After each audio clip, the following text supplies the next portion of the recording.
გამარჯობა. ეს ჩვენი მაგიდა ეს. გამარჯობა. მოკლედ. საჭიქი დედიკო შენც. დავიჭი. აქეთ დავდე. შენთან ვარ გადმოვარდეს, ხო? კი.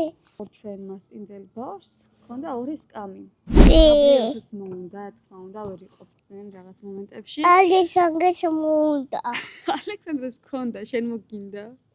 ეს ხო და სესილითაც ქონდა და შენ მოგინდა. და გადავწყვეტეთ რომ გაგუკეთებინა ზუსტად იგივენაირი სკამი. გული.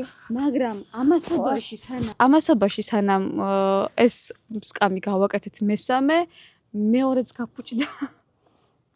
ხო და ეხლა ჩვენი გეგმა არის რომ თუ ჩვენ გავაკეთებთ და კარგი გამოგვივა ეს გაბრიელის სკამი, მერე ალექსანდრესაც გავუკეთოთ ის თავისი გატეხილი სკამი.